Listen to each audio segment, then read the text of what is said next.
राहुल गांधी ने सुधारी राजीव गांधी की गलती और जीत लिया कर्नाटक। 1990 में राजीव गांधी की गलती के चलते लिंगायत हुए थे कांग्रेस से दूर। 33 साल बाद कर्नाटक में लिंगायत वोट लौटा कांग्रेस के पाले में।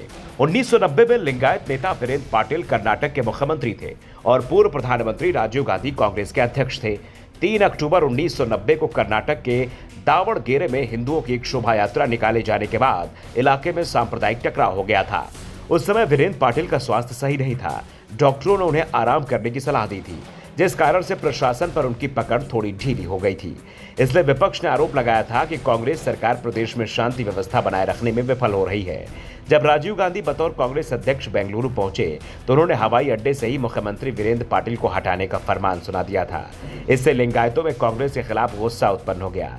लिंगायतों का आरोप था कि एक तो उनके नेता का स्वास्थ्य सही नहीं है और कांग्रेस अध्यक्ष उसे इसकी सजा दे रहे हैं। उस दौर में वीरेंद्र पाटिल को लिंगायतों का सबसे बड़ा नेता माना जाता था।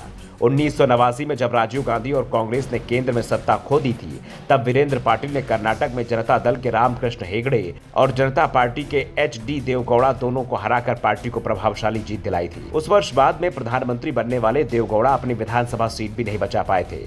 बावजूद इसके एक अच्छे प्रशासक के रूप में मशहूर रहे पाटिल को 2 बार अप्रत्याशित परिस्थितियों में मुख्यमंत्री पद से हाथ धोना पड़ा था। 1990 से पहले 1971 में भी उन्हें इसी तरह से पद से हटना पड़ा था। दोनों बार उन्हें हटाकर कर्नाटक में राष्ट्रपति शासन लगाया गया था, जिसके बाद धीरे धीरे लिंगायत मतदाता कांग्रेस से दूर हो गए, जबकि इससे पहले लिंगायत कांग्रेस के परंपरागत वोटर थे। 33 साल बाद राहुल गांधी ने उस भूल को सुधारते हुए लिंगायतों को अपने पाले में करने के लिए काफी मशक्कत की और नतीजा कांग्रेस के पक्ष में रहा। कांग्रेस ने पूर्व मुख्यमंत्री और भाजपा के कद्दावर नेता रहे जगदीश शेट्टार और पूर्व उप मुख्यमंत्री लक्ष्मण सावदी से लेकर कई लिंगायत नेताओं को पार्टी में शामिल किया और लिंगायतों की लंबी मांग की अलग धर्म का दर्जा दिया जाए उस पर भी हामी भरी। इन कदमों से नाराज लिंगायत समुदाय का एक बड़ा धड़ा एक बार फिर कांग्रेस की तरफ चला आया। वैसे भी लिंगायत बी.एस. येदियुरप्पा को मुख्यमंत्री पद से हटाए जाने के बाद से भाजपा से नाराज चल रहे थे। उन्हें भाजपा से इतर नए राजनीतिक ताकत की तलाश थी, जिसका रास्ता कांग्रेस तक जाता था।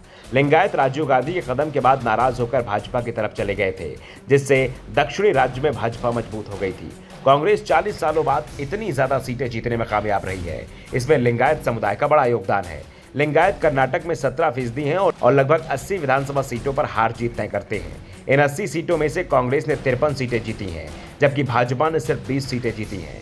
कुल मिलाकर कांग्रेस ने 224 विधानसभा सीटों में से 135 सीटों पर जीत हासिल की है।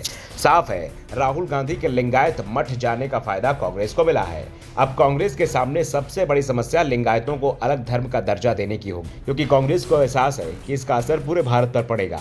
हिंदू धर्म के कई दूसरे समुदाय हैं जो इस तरह की मांग कर रहे हैं, वो भी कांग्रेस पर दबाव बनाएंगे। दूसरी ओर बीजेपी इस मुद्दे को उत्तर भारत में भुनाएगी, जहां उसका सीधा मुकाबला कांग्रेस से ही होता है।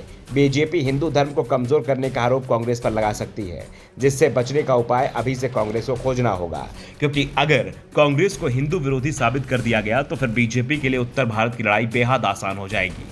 पहले से ही कांग्रेस को आम आदमी पार्टी से उत्तर भारत में चुनौती मिलती दिखाई दे रही है। ऐसे में कर्नाटक में कांग्रेस को अपना एक एक कदम संभल कर उठाना होगा।